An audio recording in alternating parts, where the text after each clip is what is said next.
What's up, everyone? And look, not only are we back, but once again, we've got a living legend in the Yu-Gi-Oh community here with us. Introduce yourself today, bro. Hello, hello. My name is Solemn or Solemn YuGiOh or whatever you want to call me.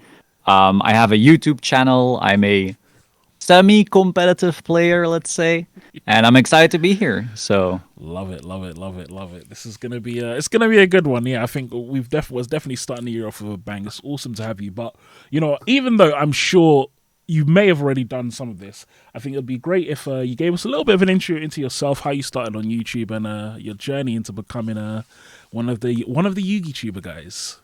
for sure. So I started playing back with Starter Deck Pegasus. So that's like 2003 or two. I don't know. Starter Deck Pegasus anyway. I played for a long time, all the way to like the Teledad era. Of course, I was a little kid, so I was too poor to afford full power Teledad. And that's around when I quit, like right after that. And I really started collecting again in like 2018. So that was around the time with like Dangers and Thunder Dragon, Orcus, all of that stuff, gradually came out one after another.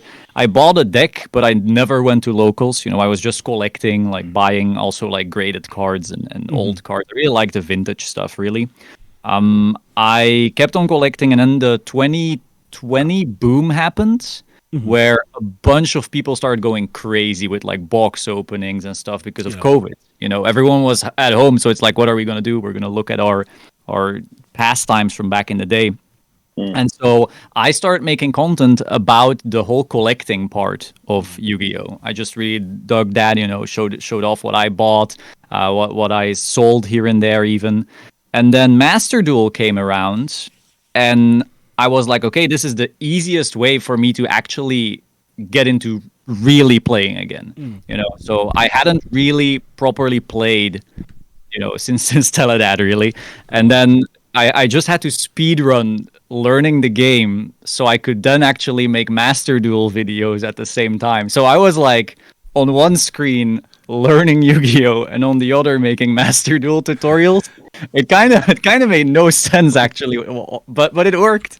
At the same time, I was still collecting, but the collecting content I got kind of bored of, and so now I'm mostly Master Duel plus TCG, and it has been going well. So, Lovely, yes, and yeah, definitely, it's your Master Duel content that even for me, for example, that was one of the things that was a hook on for me as well. But one of the things that's really interesting, and I'd say for a lot of YouTubers, I feel like a lot of the bigger YouTubers now have almost either pushed TCG completely to the side and just focus on Master Duel, or if they do TCG stuff, they do stuff like to what Team Time does, where it's literally like they'll focus on they'll have like videos on Dark Magician and Blue Eyes decks and stuff like that.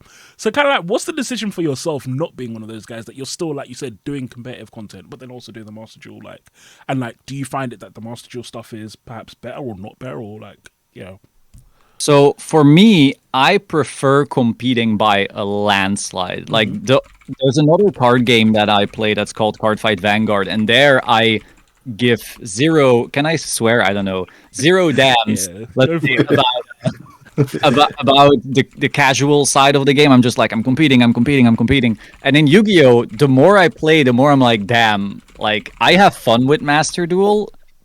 But if I'm not going to tournaments, I'm not enjoying the game to the fullest. And so in my ideal dream scenario, I could just be making like competitive content constantly. But if I'm honest with myself, I'm not yet at that level where I think, a bunch of people are just going to listen to me. Like I go to regionals and I top and the regionals, but I go to a YCS and I don't. And I know like I need to get to that slightly higher level before I can, turn the channel into a pure competitive type of channel. And at the same time, Master Duel is very obviously easier growth-wise. Like if that's something you care about, if you want to have the largest amount of viewers, I do think there's a certain level of you need Master Duel because there's going to be more eyes, which is weird because I think TCG has more players still. But for some reason, I feel Master Duel is maybe more watchable in a certain way. Yeah. It's like the animations and all of that stuff. It feels more like an internet game than TCG, where you're like having to set up a camera above your playmat, and then so it's a bit different of a vibe. But ideally, in my world, I would love to just have it 50-50, where I'm competing hardcore and showing that off, and then Master Duel on the slightly more casual side, if that makes sense. Yeah, definitely makes sense. And I think, I do agree that definitely the watchability is at least some point of it, because I think the first thing that like caught my eye when Master Duel came out was just how pretty the game looks. Like when you go into Master Duel, the animations and like the little chibis that you have as like your, I don't know what they're called, but like the little, you guys know what I'm talking about. The dual mates. Yeah, that's it. Like little things like that, which is definitely a big appeal for it. But it's and I think it's been awesome to see your journey as well, because again, if you look at the Yu-Gi-Oh community, it's like I always say, there's like a bit of a barrier. Thanks, love. There's a bit of a barrier in the Yu-Gi-Oh community where I would say you have the smaller creators. So you have the people like me, you have Jimothy, you have some of the other guys that we work with who are like below 1,000. Then you have another subset who are in like the 5 to 15, and then you have the big guys who are all above that. And it's interesting really to see kind of like you again as one of those guys who's like in that big community of big Yu-Gi tubers, but then at the same time, like you said, you started like 3 years ago, which is it's crazy. So you really have had quite a meteoric rise, which is quite cool. So firstly, thank you so much for even considering me part of those, because I don't feel actually part of those. Whenever I'm starting to form friendships with some of the bigger creators as I go to events and you talk to them, and maybe even a small collab here or there, but I still feel very much not part of those gangs. I don't know what to call it, but so like part of those cliques. Yeah, exactly. And that's still very apparent, I don't feel left out or anything. They'll be nice to me when I talk, but I definitely do know that I'm not part of the clique or something like that. But that also makes sense because like a lot of these creators have been making content for like 8 years, and they're at... I also think definitely though that there's like a difference between creators who have been creating TCG content for 8 years and then gradually went into Master Duel because there's that watchability, and people who got a lot of growth out of Master Duel. Because like if I go to a YCS right now, there's like people coming up to me and that's like awesome. I'll gladly talk to them, but it's nowhere near the level as some of these people who were in TCG first, because the people at the YCSs are mostly paper players, whereas my viewers are mostly Master Duel players. Yeah, that definitely. Yeah. I thought you were about to say something, Dan, but I actually had a question which you just reminded me of. At YCS, I always see like some computers and people playing Master Duels. What's going on there?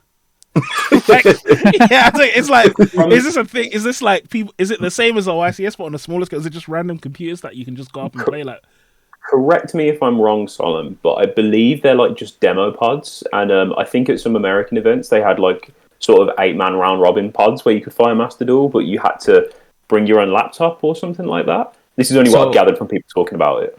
Basically, they are supposed to be side events. Like you could, at least last year, I don't know if it's still the case, but you could walk up to the side event stage and go like, hey, we have 8 people. We can now play Master Duel against each other. And then you could get points to get like, giant cards and whatever.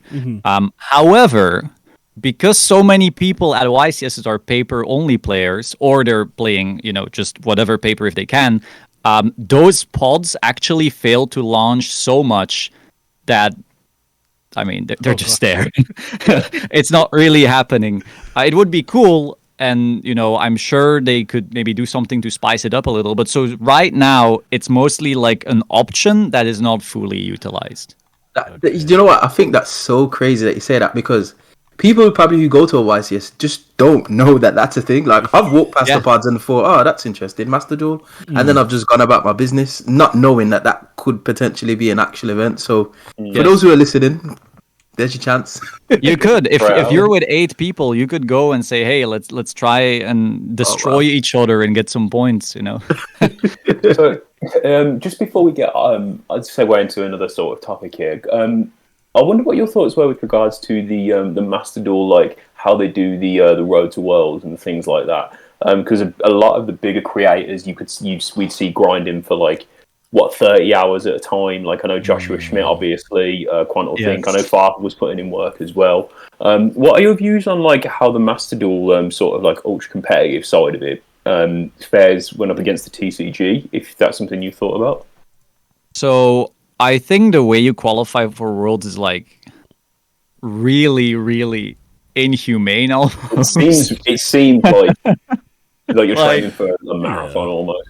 Like, I'm friends with Quantal, awesome guy, awesome player, and the stuff he has to go through, and you saw Joshua, you saw him streaming it live, and just by the end of it, you think, why are you putting yourself through this?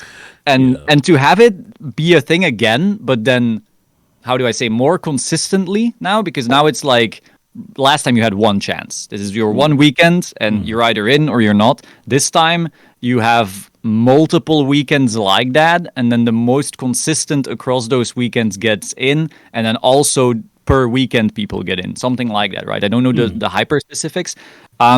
I guess it's slightly better, because at least if you have something come up personally on that one weekend last year, now you could at least, choose the other weekends. But still, you're still grinding at a insane level. You have, is it 72 hours or something like that? At least a couple days. I believe so. Yeah, and then you have to sleep for maybe 5 each night and hope you don't D-rank while sleeping because other people are passing you, and it's crazy. I don't know. I think there should be better ways. Did anyone of you follow Hearthstone? I was a follower of it round about like the initial time, so like when Shudderwock was like the big deck. Fell off like quite soon after that. So like I'm familiar, but not super familiar. Right. So I'm not saying their esports system is great, because there's a lot of issues, especially now. But at least a couple years ago, you could get in through either tournaments, so you're just a really good player and you're grinding the tournaments and getting better that way, and then also being the highest ranked. So you had multiple avenues depending on what kind of player you are, because there are some players who are like 72 hours of, almost dying, let's go. But there's others who are like, no, I just want to be a consistent tournament player and get in that way. So some kind of combination seems like cleaner, maybe. I think that makes sense, because for some people, 72 hours of pure grinding just isn't feasible, right? No. Yeah. It still feels like Konami's like still kind of working out the kinks with regards to that whole process when you say it like that, because in addition to that, like, if you hadn't have told us that, I personally wouldn't have known, and I wouldn't know where to go to find that information out, if you get what I mean. Do you know what I mean? And then process it and then be able to then engage with that. So that's quite interesting. I find it interesting. Yeah, definitely. That is kind of wild, but I suppose you got to be in it to win it. Yeah, I guess. I don't know, because the other thing as well, as I think, is, on one hand, it's nice that everyone gets to compete, because I watched part of Joshua Schmidt's stream when he was doing it. On one hand, it's cool that it's like you're basically on the same playing field as like a Joshua Schmidt or whatever, or Quantal, like, which is cool. On the other hand, I don't really want to be. Like, they're just better than me. Like, it would be nice to like go to like, I like it when I go to regionals and I don't see top players. I remember it was like a joke amongst me and my friends when it was like I can't remember which event it was. It might have been like, it was one of the big ones last year. I remember everyone going around being like, oh, this pro player is here from Europe and this guy's here from Europe. And then we were like, why are they here? And then one of my other mates was like, they're like, because it's free. They're like, they'll just come to the UK and batter us all. So, yeah, it's like a toss-up. But, yeah, I also agree with Andre. I think, Konami are still figuring out, it seems. They're a little bit behind, but, yeah, you know how it is. I'm sure they'll get into it in the next few years. Yeah, for sure. Especially because at the start they said like, oh, we're gonna really try and turn this into an esport type deal, right? And then I guess now they're just gradually improving with every iteration. So I'm down for it, but at least from the outside looking in, because I'm not trying the Master Duel World Grind, I'm just like, I'm good. Enjoy. I'll make some content, and I'll play TCG competitively, but you can have this. Yeah. And I think what you said as well has very much stoked me out. I will jump back into Master Duel and start joining in and doing some content on it as well, because it's something I feel like everyone knows it in their hearts that Master Duel's where it's at in terms of content, but it's definitely a bit of both though. I checked out your channel and you're really on that like consistent upload grind right now. I feel there's a PHNI, it's like New One Phantom Nightmare. It's like I'm gonna upload like Magispector is crazy. I'm gonna talk about everything, So I dig it. Thank you. Yes, giving it a try. Trying to be consistent. It's hard to be consistent. I look at other people's channels. I feel like Jimothy is a much better example of consistency than me. For me, it's I'll be consistent for like 3 weeks, and then you won't see me for like a month. And then... Oh yeah. I've been there. Sometimes I just vanish. I'm like, It's why we have 3 hosts on the podcast. Exactly. Yeah. But Ben, you wanted to get into our first awesome topic, didn't you? Yes. So, Solemn, you put out a video, I think it was a couple of weeks ago now, weighing in on a topic that we've talked about on the podcast before, a topic that I'm sure pretty much everyone with a platform in the YuGiOh community space has talked about, and that is the increasing price of getting into the TCG at a competitive level. Mm-hmm. Now, your video, I thought, went at it from a very interesting angle. We made a lot of really good points in there. Thank you. So I want to ask, what was it that actually inspired you to make that video? Was it just a case of you were like on Twitter and seeing people like weighing and having arguments, and you just thought, you know what, I've got to have my say? Or did you just sort of want to get the video out for the sake of weighing in on the topic? Or just on Twitter, I saw some of the bigger names, and bless their heart, they're really good at the game and so forth. They've been playing for so long. Maybe they know things I don't know, but I saw some of the bigger names make some of the most awful arguments I have ever seen, and I was just like, there is no way you have 10,000 Yu-Gi-Oh players listening to you saying this stuff. And if anyone had ever either followed like an economics class or a statistics class, or even just a class on like debate, from a bias perspective and so forth, no one would be okay with this. But somehow these things kept on being repeated, and I just couldn't. So I was like, nope, I'm gonna list all the arguments that I think are garbage and then just break them down. And that's how the video came about. So for anyone who might not have seen the video, what would you say is the most important point to take away from it? Like if they were to check it out? So I think the biggest thing is like Yu-Gi-Oh is expensive, and anyone arguing like, no, it's fine or not. No, it is expensive. Everyone agrees. And then the people who are the contra, like are arguing to people who are saying it's expensive, they aren't saying it's not expensive. They are saying actually it's okay that it's expensive. And here's why. And then they give all these reasons, and I basically disagree with like a bunch of those reasons. I think that the pricing level of Yu-Gi-Oh is too high, and there is really no excuses. But on the other hand, I do think Konami knows that, and it's like gradually improving here and there. And if we can keep it on that track of gradual improvement, I'm all for that. Yeah, 100%. Yeah. I do think it's sorry, Fabs, before I'm sure I feel like you're about to say something, but I do just want to add that it is really interesting, like, that you say you started out as a Master Duel player and you've moved more to playing the TCG competitively, purely because so many people I know have gone in the opposite, like, sort of path. Like, they started in the TCG, they were like, oh, this is too expensive, I've got to Master Duel. I just thought it was really interesting how you'd done sort of the opposite. And I thought that would probably would have been part of the reason why you would have wanted to make that video and get that topic out there. Correct me if I'm wrong, but for me, again, when I do something, I get very obsessive, and so to me, it's just like I want to get better, and I want to get better, and I want to compete, and I want to show people I'm better than them. And so just that one thing to prove yourself, I think automatically is more so going to push you to paper, where the infrastructure for tournaments is already properly in place, or at least I feel better in place. You know, if someone's like, I'm going to try to be the most competitive Yu-Gi-Oh player out there, they will get to paper, I think. Because Master Duel, again, they're still trying to tweak things. It's pretty new still. And so to me, it's more so a I want to compete thing rather than a I think paper is better thing. Because if anything, if you just look at the core game, Master Duel has the potential to be more competitive. Because if they properly worked out everything, you know, if they made it TCG, which is a dream everyone has and probably isn't happening, but if they made it TCG and best of 3, and they fixed some of the things that a lot of people complain about, Master Duel does not have the time rule issue. It's just like you have the time, or you either play fast or you don't. A Master Duel doesn't have the potential of cheating, which, you know, is going to be a thing with any trading card game. No one's stacking their Master Duel deck. I mean, if they can, insane. There's no like sharking, like either you broke the rule or you didn't.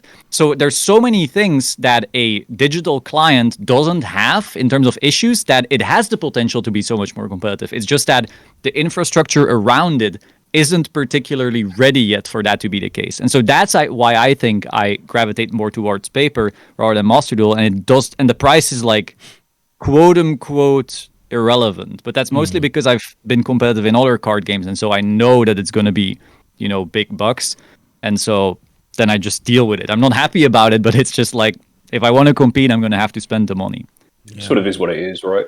Yeah, sadly. And I really like that take, actually, because I've never thought of it from that part. But yeah, really, if you look at Master Duel, I mean, there's huge potential for an event. Like, even, there was this guy called, his name was like Jeebus Kazan or something.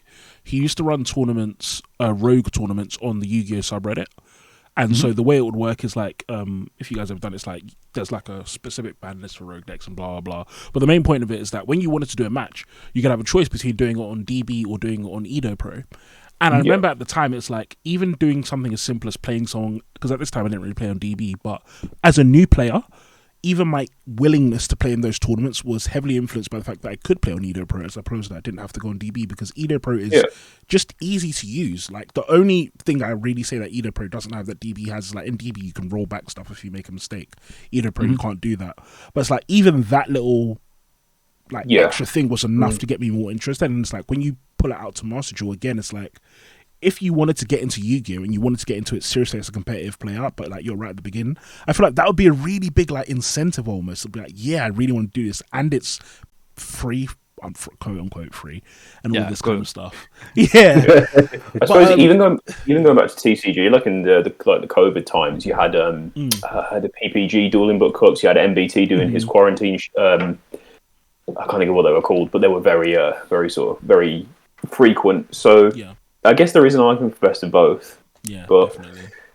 Yeah, but I would also agree that the prices are yeah. I also saw some very, very suspect arguments and opinions, and I always think it's interesting when I see some of them, because I feel like, and that's another reason why. So like, yeah, I also watched that video, and one reason I really liked your video, because sometimes I do feel like it's a bit disingenuous. People make these arguments, like the one that always like gets on my nerves is the whole kind of like, oh, Yu-Gi-Oh's barely expensive. Back in my day, it cost It's like, what are you chatting about, bro? Like, yes, okay, cool, Dark Armed and all of that was super expensive, but how is that relevant to what we're talking about now? Like, and lots of things. Or the other one being that yes, Yu-Gi-Oh's expensive, but other hobbies are more expensive. And I can say with confidence, like I'm very organized with my budget and stuff. Yu-Gi-Oh is by far my most expensive hobby. Like, it's not even close. For sure. Yeah, like I have an Xbox and a PS4. My Rescue Ace deck, I could have bought a PS5 instead. Like, I could have with some games. Yeah, like probably. Like, me not having a PS5 is a clear decision. Like, right now, I already know this month, like I'm dropping about 300 quid on like bonfires and all of that stuff. Like, so yeah. And people will go like, oh, but for golfing you need like the best golf club. But I'm like, this golf club is gonna last me 5 years. This Rescue Ace core is gonna be banned in 4 months. I've never liked that argument of comparing it to another hobby. I get where the argument comes from, but unless you're comparing it to another hobby that is sort of like that, where you're going to have the sort of rotation of, I suppose, items that you would use to enjoy the hobby. Yeah, I don't know. It's an argument that never really sat well in my mouth. I was going to say, if I could pick your brains on this, Solemn, do you think Yu-Gi-Oh players would be a little bit more, I wouldn't say willing, but accepting of a higher price if Konami released less sets but better sets, in a sense? Because when I think about when I think about Maze of Millennium, and there's like 3 or 4 cards in there.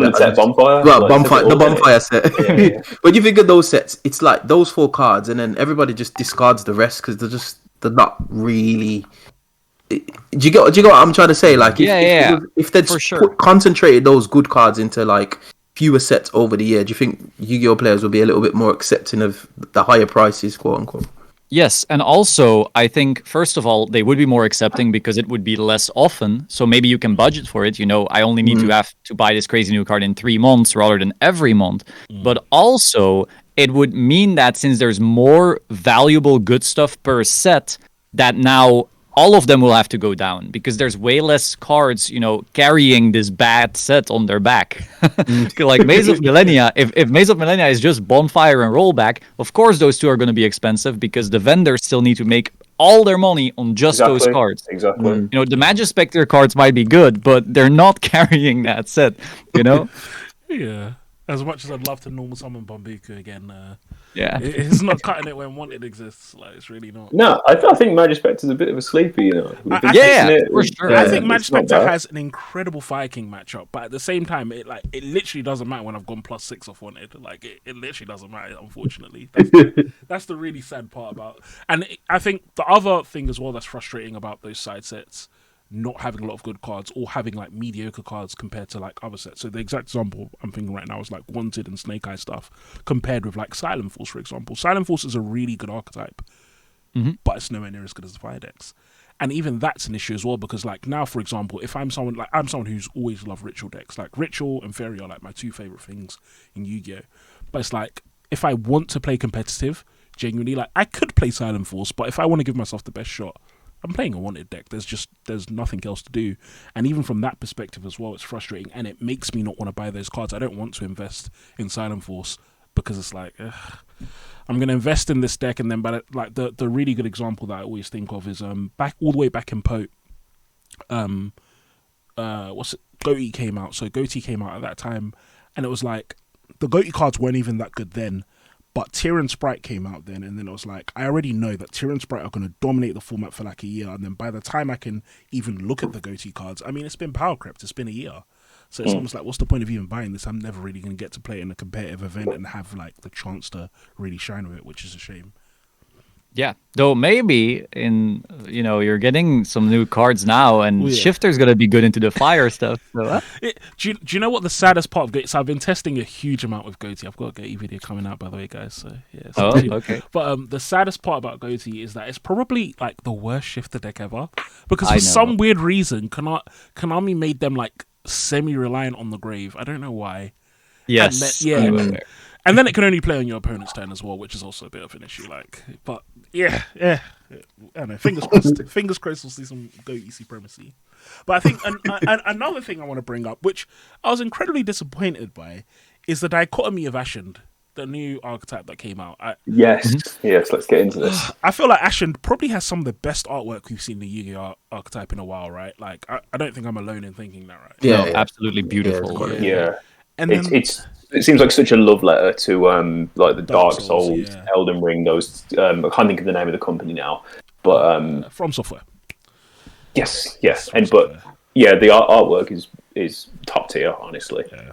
But the play style, it's unplayable. that seems a little bit unfair. I don't want to say it's unplayable, but it's not good. The hand trap's alright. I read the hand trap, I was like, whoa, and then I read the rest, I'm like, oh. I feel like it was the biggest slap in the face was when I saw and they didn't have a level 1 fire monster. I was like, what the heck? Like, yeah, sure, it's fire. Yeah, it was all dark. Great, I could use a Lure of Darkness in it. Oh, it's like... No, I like it. I actually like that because it means that if people do want to play the archetype, they don't have to spend loads of money on an engine that's probably going to get hit on the ban list in some way over the next 6 months. But I see why people were like, "What the hell?" Yeah, that was definitely done intentionally. When I watched the video and he actually stated you could use a Lure of Darkness, I thought, okay, I see where this is going. You're not gonna get backlash off everybody who hasn't got Bonfire now, are you? Because we could play a Lure like that. I mean, Bonfire you'll still be using because they are pyro, but exactly. Wanted and all the fire stuff, like, sorry. And I say this all the time, like, if I'm going to spend £150 on a playset of Bonfire, I refuse to spend it on a deck like Ashen. Like, I feel like I'm punishing myself. Like, it's one of the worst feelings in the world when you have, like, it's the same with Prosperity. Like, I used to own Prosperities. Well, I still own them, but when Prosperity first came out, I bought it, and I was playing it with Rogue decks. Bought him from a Dolce, Yeah, exactly. And it's like, great, it makes Dolce good, but it's still not a good deck. Like, I'm still playing Dolce. Like, I should have just been playing a good deck with it. So it's like, that's the annoying part of it, I guess. It's like you bought a Lamborghini seat to put into a Toyota. You're like, this is such a great seat. Yeah, exactly. That's exactly it. Yeah, so it is quite sad. And I don't know. When I look at that archetype, for me, sometimes you can look at archetype and go, oh, there's like potential. Like again, it's like if I talk about Silent Force again, I look at Silent Force, I'm like, this has the potential to be a top tier archetype. I think it already is. To be fair, if you ignore the wanted decks, it's probably one of the best decks. It's top 5 probably, you know. And then 4 fire decks, and then it's 5th. Something like that. But it's like so like you look at Silent Force and it's like this is a great deck and 1 or 2 more cards and this could be insane. Whereas Ashen, you look at it and it's like genuinely you could get Ashen Circular and I still don't think it'll be that good. Like I'm down for Ashen Circular though. Yeah, the artwork and that would go hard. Yeah, absolutely. Yeah. So, sorry, a little sidetrack. Does anyone here play Elden Ring? Because I'm very excited about the DLC coming on the 25th. There's DLCs coming. No one here plays it? Alright, it's cool. If you're excited, talk in the comments. There's DLC for Elden Ring coming out on the 25th. No, I don't own a console, bro. We've known this. It's on PC. You know, you guys need to know about the glory of Elden Ring and how fun that game is. I play card games because I have no reflexes. So any game where I need to be fast, it's like, nah. This is what I'm saying. Me and Solemn, same camp. In the same vein of the kind of Ashen and stuff, so Phantom Nightmare, like we've had little chats about it, but what are we thinking about Phantom Nightmare, some of the cards coming out in that set and the format as a whole? What are we thinking about that, guys? Who's first?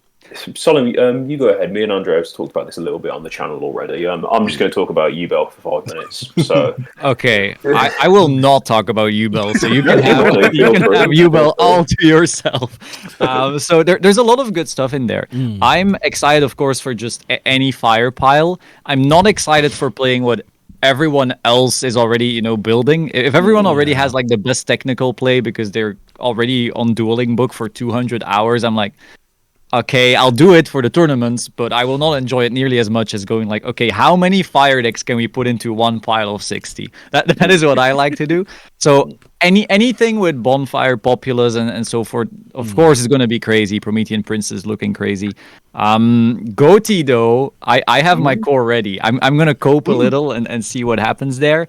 I'm also excited for the Raid Raptor stuff, though. Yep. That stuff looks like... Maybe Vanadium, where like my thing goes off, I won. I can go second, kinda.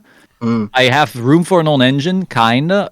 I'm slightly fragile, but if I go off and it's over. So that looks like good fun to me. Not so much for people sitting in front of you though. Kind of like Dark World actually. Maybe it's not. Yeah. I was about to say Raid Raptor sort of gives me the same vibes as like Dark World and like Heroes. Yeah. In that sort of sense where it's like seems super fun to play, but very glass cannon-y. Yeah, frustrating to sit in front of. They just got a new card, right? Or am I mistaken? No, they've got a lot of new cards. Yeah, in Phantom Nightmare, they're getting like crazy good support. Yeah, it's like another. I think I saw another Towers on Reddit or something. But sorry, Yeah, crazy. Like there's so much. Like you're gonna read these cards and they basically got Raid Raptor Circular. Like, if you think about it, just spread in some cards, in multiple cards. They play through, like, most hand traps. They're just a little frail if you Imperm or Veiler their Raider's Knight and stuff like that. But so that is going to be really nutty. But yeah, mostly just Promethean Princess. Like, I've been playing Rescue Ace a lot now for tournament play. And whenever I now get stopped in combo, I'm like, wow, if I could make Promethean Princess, you were dead. But I can't, so pass. so I'm very excited for that at least. Yeah, I think that's the perfect example of exactly how I've been feeling Rescue Ace lately. Yeah, it's genuinely like, oh, just wait, like 2 more weeks. 2 more weeks of that Imperm. Oh, you get punished on that. Yeah, definitely. One of the things that is interesting about Phantom Nightmare as well is when you look at the archetypes released, I feel like I don't want to say they're all good, but I would actually say like I'm more impressed by Konami's card design looking at this set. Like I wouldn't say any of the archetypes look particularly. It's not like Maze of Millennia where it's like genius. Like what is this trash? It's like with Phantom Nightmare. Pretty much all of the like the YuGiOh cards. I think me and Dan had a chat before. The YuGiOh cards are even pretty good, like fairly impressive. The Magispector cards are actually quite good. The Earthbound stuff is let's not talk about that. But it's like there's a lot of really good cards in the set, which is nice. Yeah. It's nice to have kind of a big spread of good cards. Yeah, definitely. The Aroma support as well. I've never read a Plant Link card in my life, but I imagine that they're pretty good. Yeah, the Aroma stuff is crazy. I don't want to get FTK'd by normal monster anymore. It's long. Like I thought we overcame this, but I think this is the timing of this set is interesting because it's kind of like a set that appeals to like quite a broad market because you got 100%. a lot of legacy stuff in there, but then you just got like these new powerful, ultra competitive cards in like Princess and like Populous and that. So I do think it's very well designed and it makes me frustrated in a sense when I think of Maze of Millennia was like, I don't know, 2 weeks before. I'm like, what? Why did you do that? Just put Bonfire in with that set as well. Like, don't make me buy Maze and then you release Phantom Nightmare and I'm excited. Do you get what I mean? And I feel it's that up and down that kind of frustrates me because I feel like they could just do this like more consistently but less regularly, if you get what I mean. Yeah, 100%. I agree. This is truly becoming like the Maze hater podcast. No, I thought Maze Memories was alright. Did you though? I was playing Brandon, it had a Guardian Chimera support reprint. I was going to think it was alright. Yeah, I didn't even. I genuinely like. I got Maze last night. I got a transaction roll back. The rest of the cards I threw in the bin. Like, I can confirm that. I was like, this is an insult. Yeah, one thing I do like actually about some of the side sets and like what they did with Maze is it's like I like it, but I don't like it. I like the reprints of the Rescue Ace cards, but I think they reprinted some of the wrong cards. So it's like Hydrant Turbulence made sense to reprint. I don't know why they reprinted all the spells and traps. They were already rare. Like, literally, every single spell and trap in Rescue Ace is already a rare or super. And then it's like they just got more low rarity reprints, which for me is, like, quite frustrating.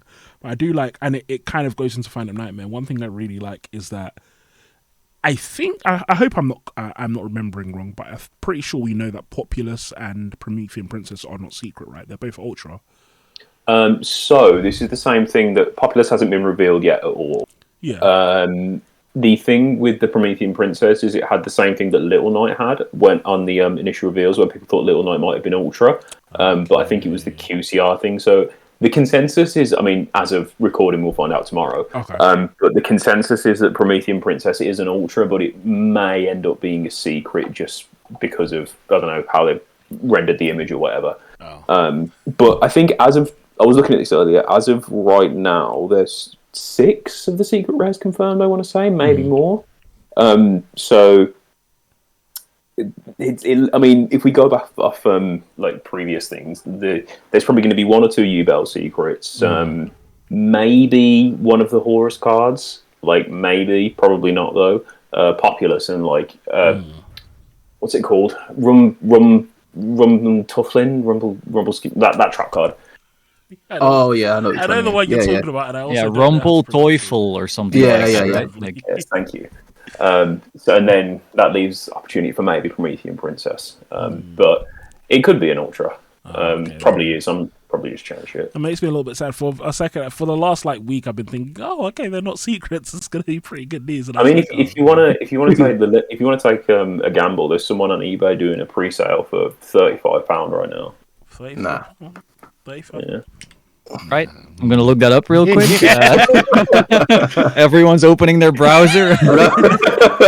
Yeah. Speaking of which, pre-sales and going back to the bonfire discussion, I feel like I'm surprised people still haven't learned with pre-sales to not buy pre-sale prices. I don't think ever I've really seen people being rewarded for buying pre-sale. Personally, I feel like every time it happens, like pre-sale is always crazy.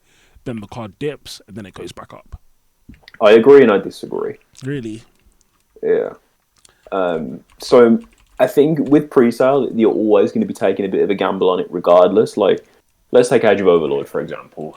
So I tend to do pre-sale just because I like the knowledge of having my cards, and then if I take an L, I take an L. It is what it is. I managed to get a Little Knight on pre-sale for 55, which you say that now seems like a really good deal. But on the flip side of the coin, I also pre-ordered Horus Core, and that was only, even with the spike that it's had, I still paid more in the pre-sale.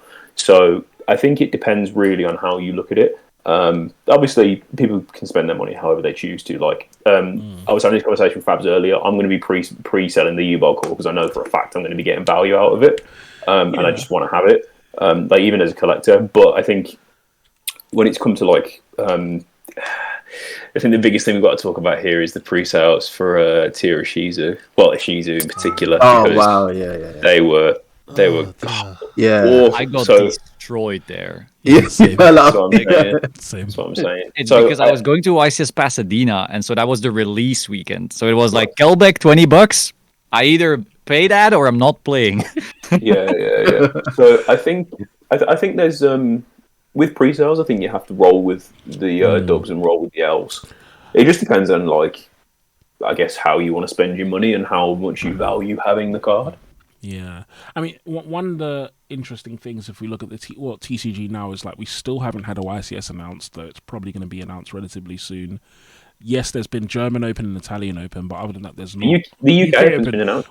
UK Open's just been announced, but before this, it was almost like there was not much incentive to even buy pre-sale. Like that was when me and my friends, we had all just been like, we're not even going to buy these cards yet because we don't know if we're going to a YCS yet. We don't know where it's even going to be. That's fair. And all of that. So like, there's that as well. Like when there's more events and more things, and I don't know if it's just me, but it really feels like we have a really big drought of YCSs and big events in Europe. Like, yeah, like what's going on? I'll take or not getting one, I think. Really? At all. Oh gosh, You know what I think? Because like Nationals is gonna start April, yeah, and thereabouts. normally they at least announce like a month, like a thick month before that, right? Right now, nothing. Yeah. I don't know. I feel like it's just not happening, which is weird because I'm like, I want to go to YCS. I want to play with these new cards. Why am I even buying them? Like regional top's cool, but like that's not, it's not as exciting. I want to top a YCS. I want to that crazy mat with like the purple monstrosity. I don't know its name anymore. Glutonia. Another verse Glutonia. I want that mat, but I can't get it because there's no YCSs seemingly. Yeah. So I'm like, maybe it's just not happening. I don't know. Like, I really hope not. That would make me really, really sad. Because yeah, I know. But some people on Twitter were like, "Oh, it's probably not happening in Europe." I'm like, gosh, nah. You just gotta believe. I don't know. Yeah. I don't know. I'd like to see another one in London, or maybe even like another YCS. It always seems to be in Dortmund, right? Yeah, that would be twice in a row already, though. Yeah. Where's the other one? There's like 2 or 3 places they usually have YCSs. Utrecht, yes. Yeah, I think that's what I'm thinking of. Utrecht is lovely. But I do feel like if they were going to announce it, it would have to be really sort of before the end of the month. As a quick, let's see. And we'll start with you, Solemn. What's been your favorite YCS? Ooh. I want to ask before some answers. Is this a YCS that we've personally played, or a YCS? A YCS that you've been to, yeah. Okay. I think it would have to be YCS Dortmund because I went into it with Pearly. I got absolutely sacked, and I know everyone says they get sacked, but no, this was like someone opening like Shifter, Lightning Storm, Martha. Oh gosh. And so like they shifter me, I make Pearly Beauty set 4. I'm like, all right, I made something at least through shifter. They go Lightning Storm, everything away. Martha, I'm like, ugh. So like, sometimes it just happens. And so after round 3, I dropped. I then started grinding sides with Tearlaments, which is my actual favorite deck, and then I won that thing that way. There's a big old card. So that was like a little. Yeah, it's Stina kind of sucks. Stina, yeah. Crystal God. But you know what? The artwork's pretty dope. Yeah, that's true. I was gonna say that's a nice little price to cut. And I feel like everyone always says they're gonna grind side effects when they drop out, but like no one does. Yeah, it's like no one really does. So it's nice that you've gotten that, and it's a pretty cool looking artwork. The artwork is thank you. So, and a lot of my friends actually had the same thing happen and also started grinding price like giant cards. Yeah. So we actually had like 4 of us with 4 giant cards in like one car driving back to Belgium. So it was just like we all failed, but we also all kind of like won in like a smaller way. So that was just like a good vibe. But otherwise, yes, were also really great. Like, how about you? Andre, you can go first because you took a breath. I could see it coming out. To be fair, I'd say YCS London was really good. It was really good. In terms of my performance, it weren't the best. I think I was playing MathMech. But my first 4 rounds were against people who had flown into the UK to compete. Okay. which I really enjoyed because there was a bit of a language barrier. Yeah. There was a lot of gesturing, and like after each of the games, like I sat there and just spoke to my opponent for a little bit, and I really enjoyed it. Like it was crazy, and I think one of the rounds I was just talking to somebody, and then somebody must have recognized me from like my channel, and I was running around the venue like, yes, I made it. So yeah, that was definitely an experience. It was good. Yeah, it was lovely, good. lovely. What about you, Dan? So I've only actually been to one YCS, that being London. So I guess by default that is my favourite YCS. But I am going to answer the question a little bit differently, and sort of go with like my sort of favourite top Premier level event, which would have to be Nats of 2022, which was just before Power of the Elements came out. It was in where was it? Rotherham, I think. It's that science play. It was in that science thing. Yeah, I can't remember what city it was, but yeah. Yeah, no, it was like the first event like I really like tested for properly. I was really happy with my deck choice. I played Branded, but I didn't play like the Edge Imp gas build that was going around at the time. I just played a lot of like non-engine, like hand traps, cross out, what have you. Just sort of stuck to the game plan and made Mirror Jade. It was really fun. Like I missed out on getting a top 128 just because I got Masquerade in time, which was salty. But you know, I was like, I've done a lot better than I thought I would. And also one of my best friends, Adam, also didn't do too well in the main event. Probably because he made his deck list on the toilet about 15 minutes before before it had to be submitted. But he's a big Speed Duel fan, and we were watching him play in the final of the Speed Duel Attack of the Giant card, and like watching that game, like being like so aghast for him to be able to like actually like come away with like a massive prize was so cool. And he's got a giant elemental hero flame wingman. And I want it, and I know I'm not going to get it, but it still makes me happy to know that one of the boys has got it. On the side as well, one of the really awesome things about that event was the one that Nick Burgess won, and I think his story as well was it was really lovely to watch, like his story, like he had, like, for those of you guys who's watching and don't know about it, so this guy's the Drytron player, right? The Drytron guy, so this is like his favorite deck he'd be in, and he'd even said in the finals, like, he had told his girlfriend that he just wants to win the event, and then he's done basically. And so it was just really cool watching him. He played like a flipping legend as well. Like, he really showed just how amazing Drytron still could be, and then he won. He was like, yeah, peace out, I'm out. I mean, a year later we saw that he was still playing, so I mean, there's that as well. But I thought it was really cool. That was a great event. That was a sick final as well. It was, yeah. Both players played incredibly well. Yes. Yeah, and also Farfa topped that event as well. I'm looking at the he did shout out to Farfa, which is top 16 with Sword Soul. Yeah, cool. Raphael Nevin topped it as well, right? Raphael Nevin. So it was Dr. Nick Burgess, Alex Robertson, Oliver Newton, and then it doesn't say the fourth person, which is kind of peak. It has third to fourth, and it just says Oliver Newton. So they decided to leave that person out. But myself, I'd say for I feel like I've mentioned this like 10 times on the podcast, but my favorite YCS, has nothing to do with YCS. It was YCS Belgium. Me and like 8 of my friends, we all went and we all stayed in a part hotel thingy, where it's like a hotel but like an apartment thing, and it was just a really, really fun time. Like, I did trash in the event. Was this tier format? I don't even know what format it was. The point is, I didn't do very well, so it doesn't matter. But like, we just had a really great time. The first night we got really drunk and just like had a great time in the hotel. Next night we went and explored Belgium and stuff. Like, it was just really, really fun. And I think I don't like flying, so I hadn't flown out or done anything like that in a long time. And it was cool going with some mates and enjoying it. I think it's also making friends in YuGiOh is for me a really big part, one of the things that makes it so awesome, like being able to interact with people that I wouldn't have normally interacted with. And so it's like I always really hold that holiday as like one of my most enjoyable holidays. I just had a great time with them. Getting to see Belgium and all of that was really, really cool. So yeah, definitely that's an awesome event.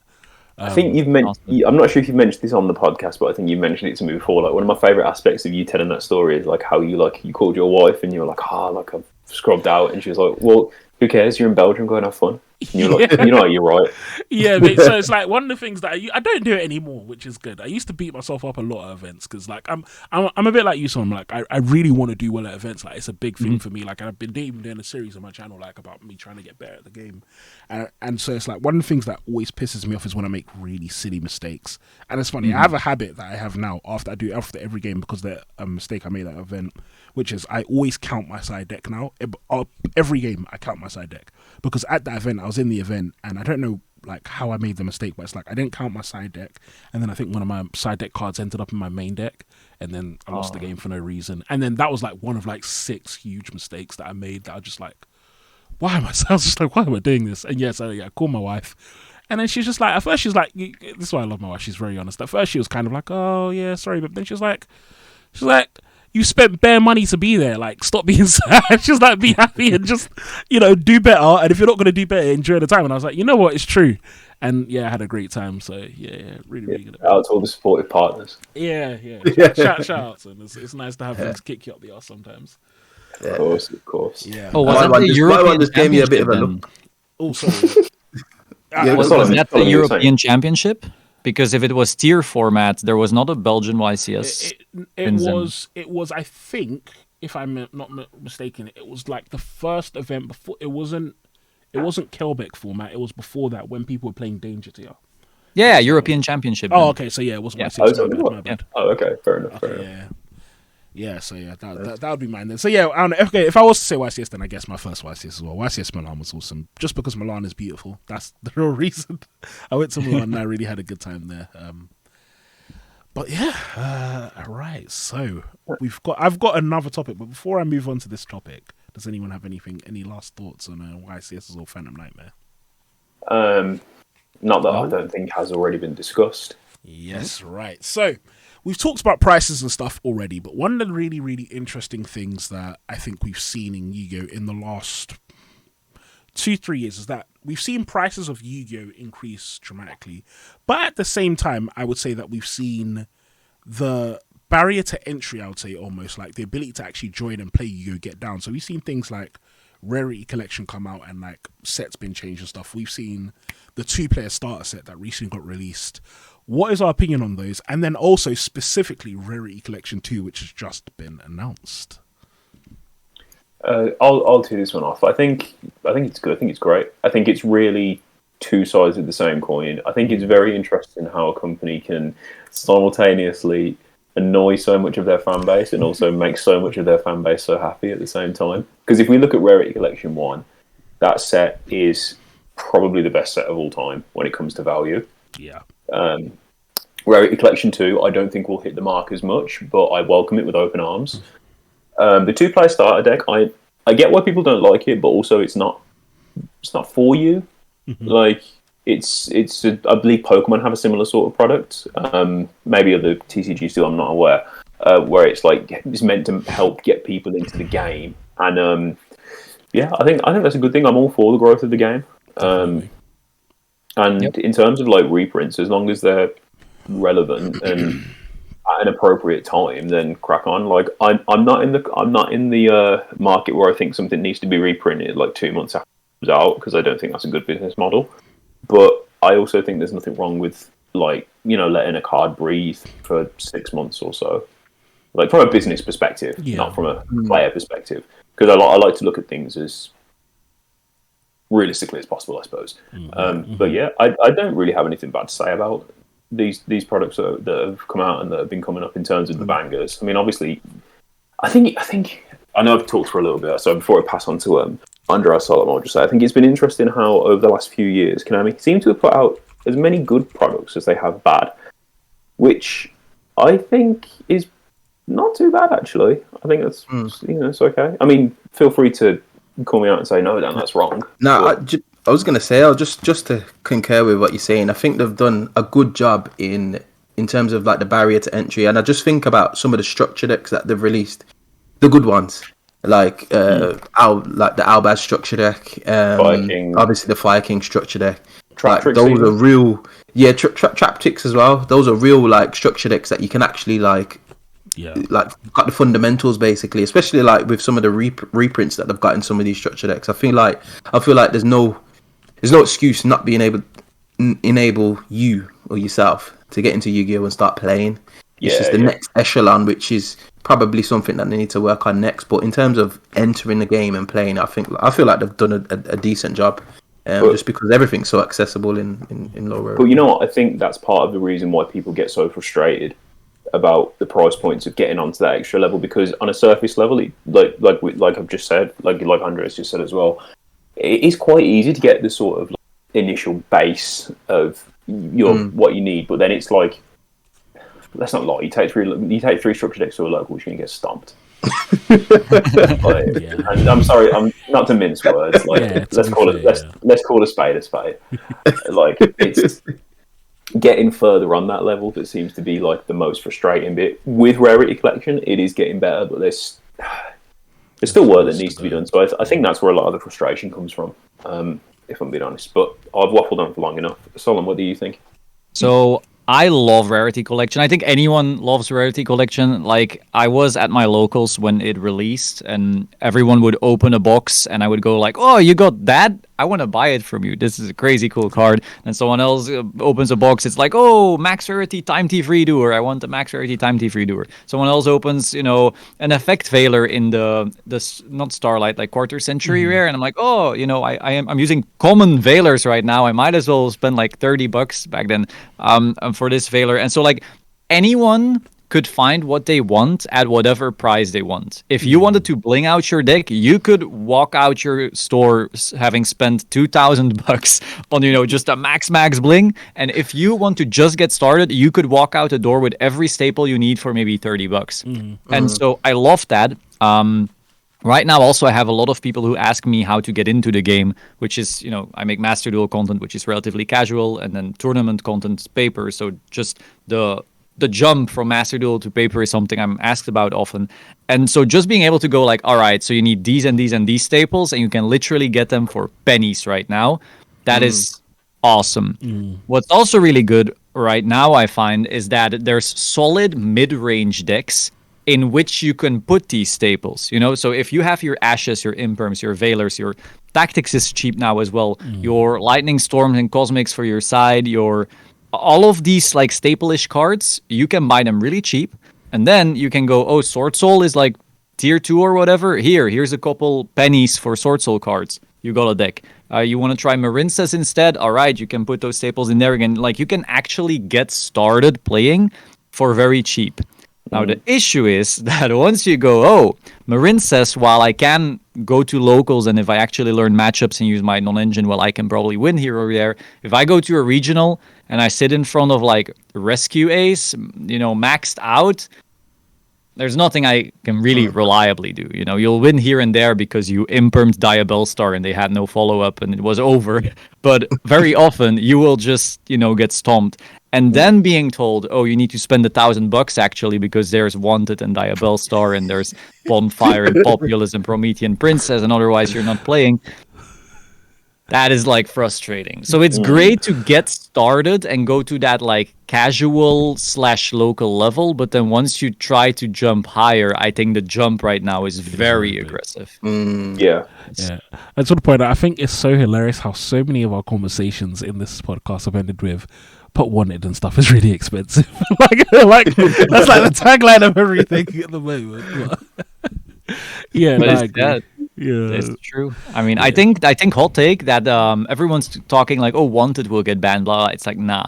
What's actually going to get banned is the spell card that summons any fire level 1 from the deck. Because first of all, that is so generic. Like, as long as they print level 1 fires, this card is going to be bullshit.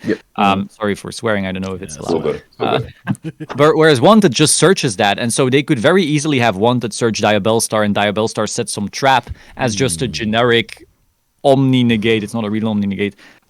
Engine like that. Yeah. Almost like an invoked engine kind of thing, right? Yeah. Whereas it's really the fact that you have this spell that just summons anything that breaks that engine. And also, this means they don't have to ban a secret rare, which is something they would much rather not do. Whereas it's an ultra for the very bannable card, in my opinion. It would also make Populous, if it's a secret, not something they need to ban.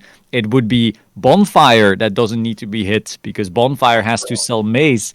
And so it's just that Ultra, I think, is the thing that's going to get the nuke eventually. I agree, and that's actually a very good point. Like, if you hit Seeker of Simple Spoils, not Seeker of Simple Spoils, what's it called? Simple Spoils, Original Simple Spoils. If you hit that, yeah, like, the engine is a little bit weaker, but then, yeah, Populous now becomes even better. So that's actually a really, really good point. I don't know. To be fair, though, I also think that the real culprit, I think this deck is going to get violated. I'm expecting. Yeah, That's it. yeah. It's Andre, me and Andre were making a joke. As soon as we saw them supers in Maze of Millennia, I was like, yeah, it's curtains, man. Next ban list. It's like it's peak. Like, God. I'm seeing emergency to 1, all these kind of things. Yeah, but is what it is. So with the rarity collection, and I really like what you said, Solemn, because I agree so much about one of the things I love about. I love opening rarity collection. Every single time a rarity collection pack is opened, it's always like I just want something. So it's funny. I was at Dudley Locals and one of my mates opened a Celine, and he got a collector's Celine. And I have Celine. I have 2 copies of Celine. I've just opened my trade box. Are they here? No, they're not here. Okay, I think I've put them somewhere else. But I had 2 copies of Celine.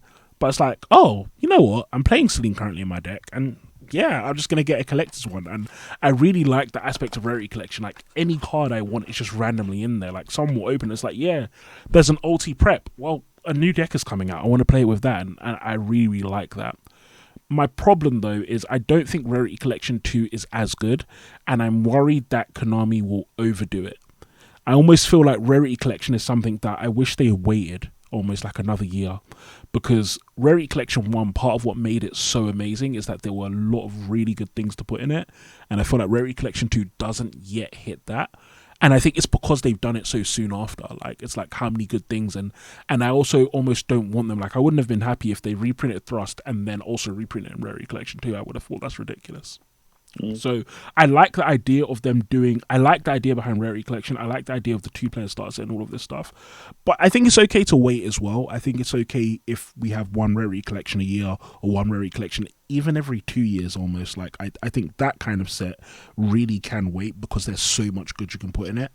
And then on with the 2-player starter set, yeah, anyone who complains about 2-player starter set, no offense, I think they're just not really aware of how the game is to be approached from like a new player perspective, because I looked at that set, I looked at the title of that set, to be honest, and I really didn't even look at the cards, because like, of course it's not for me. Like, I don't care. Like, what the heck? Like, I'm not, like, I don't, that's not how I play. YuGiOh is already a 2-player game, so when it's a 2-player start set, I'm already a bit confused. Like, I don't know what they're talking about. So it's like, I really feel as though, yeah, that set's pretty good. I think MBT, someone did a video explaining that it's like, apparently it starts with like normal monsters, then different mechanics and blah, blah. Sure, great. That's nice. Yeah, I think that's going to be good for new players. I still don't think, if I wanted to get someone into YuGiOh, to be honest, I think that my method of probably getting them in would probably be the Master Duel like story mode thing. I actually think that's pretty good, just because one thing that like, when you're teaching someone how to play a game, and Extra Credits did a really good video on kind of teaching people, and like people who aren't, I'm going on a tangent here, but I think it's relevant, so we're going to talk about it. There is a way of teaching people games when you're not gaming literate. Like, if I wanted to teach you guys games, you guys have picked up controller, you guys have played games, and so there's a way I would teach you guys games. But if I want to teach my dad a game, or if I want to teach my wife a game, who's never done those things, there's a different way of teaching them games. And one of the things I think the Master Duel story mode does well is teach someone to play a game who has no interest and no understanding at all of how a game works, especially because it bakes it in with a story. So it's like you're learning the Monarchs. Like, there was lore behind Monarchs. You get to learn. It's like, oh, there's this really cool story. And then also I'm learning how to tribute summon. And it's like, also it helps you learn it, because it's like you now connect Monarchs with tribute summoning, or you now connect, I don't know, another archetype with this type, with like World Legacy with link summoning. So I think Master Duel's probably doing it a little bit better in terms of new players. But, I mean, it's a good set. The 2-player start set's still a pretty good set. So, yeah, I don't have any negative opinions about it personally. Yeah, on the topic of Rarity Collection 2, I think that it is impossible for it to be as good as Rarity Collection 1, purely because Rarity Collection 1 already has the most important, or most of the most important staples. Like, you cannot beat Ash, Imperm, Veiler, and all of these cards unless they make Ash 2 and put it in Rarity Collection 2. Like, you already got the most used, very best staples right there. So Rarity Collection 2 can only be like a support to that. And so that's why I actually think I saw like the planets being reprinted. I thought they would, rather than it being a set that has all the best non-engine, I think we'll actually see some engines in there. We'll see maybe some tier, we'll maybe see some cash, we'll maybe see some vanadium. And now you have a couple decks that are still pretty playable that also you can combine with your non-engine from Rarity Collection 1, and you suddenly have the ability to build a deck as a new player from both sets. But again, that's me maybe coping. Maybe I'm all wrong, and they just printed the planets and then said, enjoy the planets and that's it. That's also an option. But I think it's going to be a lot of engine together with some of the non-engine we've already seen. If that's the case, I think that would actually be really awesome. Like I'd forgotten the planets were in there, but yeah, it'd be really nice if like quite a few. I'm trying to think of another semi-old archetype that's still a little bit expensive, like maybe like Quem, for example. Quem and Cartesia Sprite, being in maybe? them. Yeah, Sprites, I reckon. Yeah. Sprite Blue is still pretty So that's a expensive. good point. There are a lot of kind of semi-old archetypes that if they chuck those in as well, it would really make the set awesome. And that would be a good kind of little litmus test for like, yeah, let's put some like semi-meta stuff in. Yeah, that would be quite cool. So yeah, no, it would be good to look at. But guys, Definitely. we're coming. We've just passed the hour, Mac. This has been an awesome show. But we're going to end with one thing. We're going to do a would you rather question because I think that's going to be a nice way to tip this off. It's going to be, normally they're really wild and gross, but I decided to be a bit tame. New year, new me, all these things. Let's try and change. But What? We're not going to try the new section. oh wait, that's a good point. No, we're going to do a new section instead. We're not going to do would you rather. Let's do the new section. Actually, no, we're going to do both because the would you rather is a funny one. Okay. And Okay. then we'll do the So next section. Yeah, we'll do yours first. Yeah, all right, cool. So Solemn, what I'm going to do here is I'm going to fire you off a section, a few A or B questions. All you have to do is pick one, say both or neither. So say if I say I don't know apples or oranges, and you like bananas, you just say neither, for example. Okay. Or if you really like both, just say both. So Okay. think about it as much as you want. It's not like rapid fire or anything like that. So whenever you're ready, we'll get started. I'm ready. Cool. So we'll start off with a nice and easy one. Would you rather play rogue or meta? Meta. Fair enough. There's a little bit of hesitation there. There's some hesitation because right now, like, if you tell me you have to go to an event and you have to have as much fun as possible and you don't care about topping, I'll play tier any day. I love a weird tier pile. But if I'm going to an event and I'm like, I want to top, I'm like, I don't care about rogue. I'm just going to play whatever I think is best deck right now. Yeah. So that's why I like hesitation, but I'll go with meta. Fair enough. This leads nicely onto the next one I had. Would you rather go XO with a deck that you hate or X4 with a deck that you love? XO with a deck that I hate. Okay. You're on this grind, innit? No, I just tried. I went to a tournament with Toons because I'm like, I love Toons. It's just like my pet deck. It's really bad. And I was like, this is going to be so much fun because I know I'm going to lose. I'm going to have so much fun. And I started playing. And after round 2, I'm just like, I hate this. I cannot do this. This archetype has been ruined for me. At locals, I could win here and there because I'm like just comic handing people's stuff away. But once they start going like Cosmic Cyclone on Toon Kingdom, I'm like, this is just not fun anymore. So I'll take XO with the deck I hate any day. Fair enough. Would you prefer the Albaz lore or the Visas lore? Visa's lore any day. Ooh. Really? Oh, okay. Got against the wall. Yes. Okay. I mean, it's the tier elements, it's the vanadium, it's the fair. Kashtira. I'm just Oh, like, okay. Fair. You I know. forgot Tia was actually part of that. To be yeah. It wasn't just an inside job. So would you rather play YuGiOh or would you rather play console gaming? YuGiOh any day. Again, no reflexes. Like Yeah. you make me play like Dragon Ball or GTA. I'm just gonna die every time. It's just like A man after my own heart. So we're going to go a little bit in nostalgia with this one. Duel Monsters or Yu-Gi-Oh GX? hot take GX. Actually, Come on. I love Oh my Cyber God. Dragon. I love your Cyber and Dragon shirt, by the way. That is Thank you. That is really sick. So, Hold tight, Highland. Yeah, GX, just incredible series, really. Would you rather go to a locals or a regionals? regionals. Okay. Combo or control?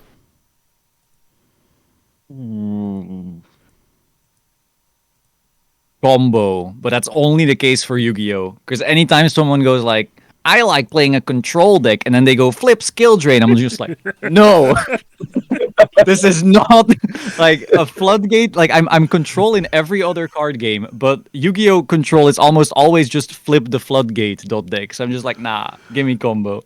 Fair enough. And as for the last one, I feel like this really is the big one for you.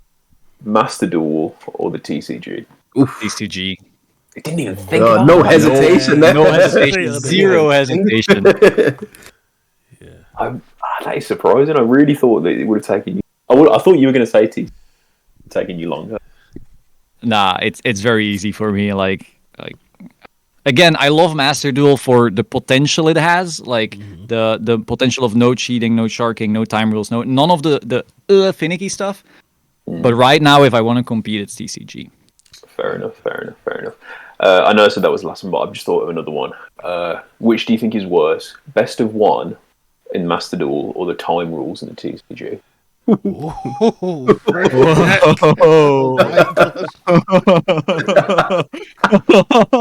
That is hot take. Time rules in TCG is worse. I think that's fair. And that's because I think actually in Yu-Gi-Oh! Best of one is not that sacky. And that's because the side deck, currently at least, introduces the sackiest cards. Oh, yeah. They introduce the skill drain and the anti-spell and the evenly and all these kinds of blowouts. Whereas in Master Duel, it's different because of Maxi, Crossout. Yeah, Droll. Exactly.